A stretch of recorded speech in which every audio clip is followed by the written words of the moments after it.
முந்தா நாள் நைட்டு ஒரு 8-9 மணி வாக்குல பெரும்பத்து கிராமம் நாங்குநேரி திருநெல்வேலியில ஒரு செய்தி வெளியே வந்தது. இந்த மாதிரி ஒரு பெரும்பத்து அப்படிங்கிற ஊருக்குள்ள அருவாள்கள் கத்தி பட்டா கத்தியோட பைக்ல வந்து ஒரு 7-8 பேர் இளைஞர்கள் போதையில, அது குடி போதையா கஞ்சா போதையான்னு இன்னும் தெரியல, போதையில உள்ள வந்து வெளியில இருக்க டீ கடைய அடிச்சு அங்க இருக்கவங்களை வெட்டி, அதுக்கப்புறம் உள்ள அந்த கிராமத்துக்குள்ள நுழையும் பொழுது அங்க இருக்கக்கூடிய பட்டியலின மக்களையும் வெட்டியிருக்காங்க. அதுல வந்து ஜான் அப்படிங்கிற ஒரு மாற்றுத்திறனாளி, அவரால் ஓட முடியல, அவரை வெட்டி அவர் அவ்வளவு கொடூரமா வெட்டியிருக்காங்க. அவரோட முகத்தை நான் அந்த பிக்சர் பார்த்தேன், எனக்கு அது டைஜஸ்டே ஆகல இன்னைக்கு வரைக்கும். 2 நாள் ஆகுது. அந்த காட்சி மறக்கவே முடியாது. ஏன்னா அந்த அளவுக்கு அவர் முகத்தை செதைச்சிருந்தாங்க. அவர் இறந்துட்டாரு. அதுக்கப்புறம் அதே இடத்துல அந்த வழியா வந்து ஒரு ஒடிசாவை சேர்ந்த ஒரு மைக்ரண்ட் ஒர்க்கர், ஒரு கூலி தொழிலாளி, அவர் வந்து ஸ்ரீநாத் டாட்டா அவரோட பேரு. சோ அவர் வந்து சைக்கிள்ல அந்த வழியா போயிருக்காரு. அவரையும் வெட்டி அவரையும் கொலை பண்ணிட்டாங்க. கிட்டத்தட்ட ஸ்ரீநாத் காட்டாவும் அங்க ஒடிசால fisherman community, so most probably அவரும் ஒரு ஒடுக்கப்பட்ட சமூகத்தை சேர்ந்தவர் தான். ஸோ அவரை வெட்டியிருக்காங்க. அதுக்கப்புறம் இன்னும் போய் அவங்க வந்து கொஞ்சம் நாடார் சமூகம், மற்ற சமூகத்தை சேர்ந்தவங்களையும் வெட்டியிருக்காங்க. ஒருவர் கவலைக்கிடமா ஹாஸ்பிட்டல்ல இருக்காரு. இந்த சம்பவத்தை செய்தது ஒரு குறிப்பிட்ட சாதிய குரூப். ஏன்னா ஏன் இப்படி சொல்றேன்னா, அவங்க அந்த குரூப் அந்த சந்துக்குள்ள வரும்பொழுதே, பைக் எடுத்துட்டு அந்த ஊருக்குள்ள பெரும்பத்து கிராமத்துக்குள்ள வரும்பொழுதே ஒரு குறிப்பிட்ட ஜாதி ரவுடி பேரை சொல்லி வாழ்கன்னு கோஷம் போட்டு வராங்க. அதுக்கப்புறம் முக்கியமான விஷயம் என்னன்னா, நைட்டெல்லாம் மக்கள் போராட்டம் பண்றாங்க, மறியல் பண்றாங்க. காத்தாலையும் மறியல், பகல் வரைக்கும் மறியல். அப்புறம் நேத்து சாயங்காலம் கிட்டத்தட்ட 24 மணி நேரம் முடியும் பொழுதுதான் நேத்து சாயங்காலம் அந்த 8 பேரையும் அரெஸ்ட் பண்ணி போலீஸ் வந்து உட்கார வச்சிருக்காங்க. இதுல என்ன அதிசயம்னா, தப்பு பண்ணவங்கள அரெஸ்ட் பண்ணிருக்காங்க, குண்டா போட்டிருக்காங்க. அது எனக்கு புரியல.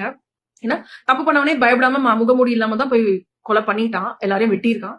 ஆனா குல்லா போட்டு அவங்களை பாதுகாப்பா உட்கார வச்சிருக்காங்க. இதுல முக்கியமான விஷயம் தெரிய வந்தது என்னன்னா, அதுல 2 பேரு, கல்யாணி அண்ட் சுபாஷ், இவங்க 2 பேருமே வந்து ஆல்ரெடி நாங்குநேரியில 2-3 வருஷம் முன்னாடி சின்னதுரை அப்படிங்கிற ஒரு பட்டியலின மாணவன், அந்த மாணவன் நல்லா படிச்சான்னு சொல்லி அவனை வந்து வீட்டுல வெட்டி, அவன் சகோதரியை வெட்டி, அவன் தாத்தா ஹார்ட் அட்டாக்ல இருந்து இந்த மாதிரி விஷயம் நடந்தது.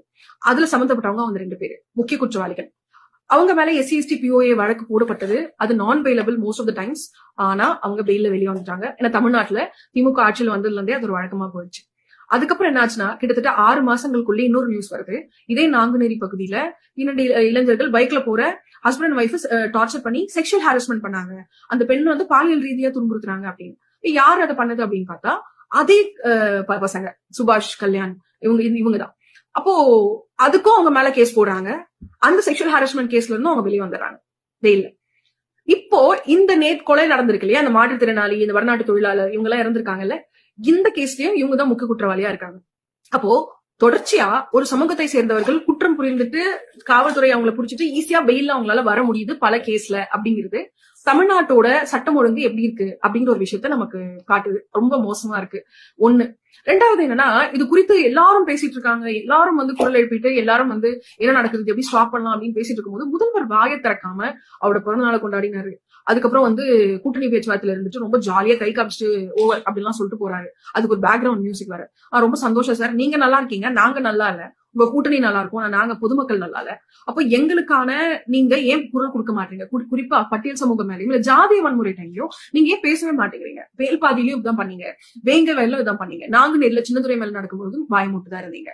You not answering the questions, chief minister. So what I'm asking you is, you are the chairman of the state vigilance committee for SC/ST POA. அதாவது நான் ஏன் முதல்வர் ஸ்டாலினை கேட்கிறேன் அப்படின்னா, மாநிலத்தில் முதல்வர் மட்டுமல்ல, இந்த மாநிலத்தின் விழிக்கண் இருக்கு, SC/ST POA வன்கொடுமை சட்டம் விழிக்கண் கூட்டம் இருக்கு. அதோட கூட்டமைப்புக்கு அவர் தான் தலைவர் தார்மீக ரீதியா. ஏன்னா அவர் தான் முதல்வர். அவர் இதை தடுத்திருக்கணும், அவர் இதை கொடுத்து பேசியிருக்கணும், அவர் அந்த இடத்துக்கு போயிருக்கணும். ஆனா இது வரைக்கும் அவர் நாங்குநேரிக்கு போகவே இல்லை. முதல்வர் பாத்தீங்கன்னா அதிகமா ஷூட்டிங் பண்றாரு, அதிகமா PR பண்றாரு, அதிகமான ஃபங்க்ஷன்ல கலந்துக்கிறாரு, பாட்டு ஃபங்க்ஷன்ல கலந்துக்கிறாரு, dance function, comedy function, cinema function, உலகத்துல இருக்க எல்லா ஃபங்க்ஷன்லயும் கலந்துக்கிறாரு.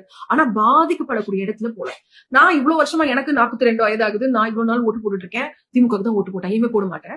ஆனா என்னன்னா, இவ்வளவு வருஷங்கள்ல வந்து எல்லா CMஸும் பாதிக்கப்பட்ட இடங்களுக்கு போகும்பொழுது முதல்வர் ஸ்டாலின் வந்து பாதிக்கப்பட்ட மக்களை சந்திக்கவே மாட்டேங்கிறாரு, அவங்களை போய் பார்க்கவே மாட்டேங்கிறாரு. குறிப்பா பட்டியலின ஜாதி சண்டைகள் தமிழகத்துல அதிகமா இருக்கு இந்த 4-5 வருஷத்துல. அதுக்கும் முதல்வர் ஸ்டாலின் எதுவும் பண்ணல. சோ நம்ம கேள்வி எல்லாம் ஊடகங்களும் திரும்ப திரும்ப வந்து கூட்டணி பத்தியே பேசி கழிச்சிட்டாங்களே தவிர, இந்த நாங்குநேரி விஷயத்தை குறித்து இந்த தொடர்ச்சியான வன்முறை நடந்துருக்குல்ல, ஒரே செட் ஆஃப் பீப்புள் தொடர்ச்சியா வன்முறை பண்றது. இது முக்கியமான விஷயம் நான் சொல்லணும். அந்த சுபாஷ், கல்யாண் இவங்க யாருன்னா, நாங்குநேரியில் இருக்கக்கூடிய திமுக பிரமுகரின் சொந்தக்காரங்க, ஒரு சொந்த ரொம்ப க்ளோஸான சொந்தக்காரங்க, நெருங்கிய ஒருவர். அந்த ஒரு விஷயம் தான் அவங்கள காப்பாத்திட்டு வருது. இப்போ ஸ்டாலின் பேசுவாரா மாட்டாரா? ஏற்கனவே ஒரு திமுக சேர்ந்த நிர்வாகி கிருஷ்ணகிரி கிட்ட ஒரு 2 வயசு குழந்தை வந்து ரேப் அண்ட் மர்டர் பண்ணுது. அந்த நியூஸே வந்து 75 நாள் கழிச்சு தான் வெளியே வந்துச்சு. 75 நாள் கழிச்சு தான் அவர் அரெஸ்ட் பண்ணாங்க. சோ அதுக்கும் ஸ்டாலின் பேசல. இந்த ஜாதி விஷயத்துக்கும் ஸ்டாலின் பேசல. ஸ்டாலின் பேசணும், முதல்வர் ஸ்டாலின் வாயை திறந்து இது குறித்து அறிக்கை கொடுக்கணும் அப்படிங்கிறது ரொம்ப முக்கியம். 2வது, பட்டியல் சமூகத்தில் மீது நடக்கக்கூடிய வன்முறைகள் நிறுத்தப்படணும். இதுக்கு மேல எங்களால பொறுத்துக்க முடியாது. நாங்க தேர்தலை யார் போட்டு போடுவோம் போட மாட்டோம் அப்படிங்கிற இடத்துக்குலாம் நான் வரல. It is important that you protect Dalits in the state, CM Stalin. It's important that you protect us. Give us respect and dignity. அது நீங்க பண்ணாத வரைக்கும் உங்களுக்கான மரியாதையை நாங்க கொடுக்கக்கூடிய இடத்துல இல்ல. அதான் முக்கியம்.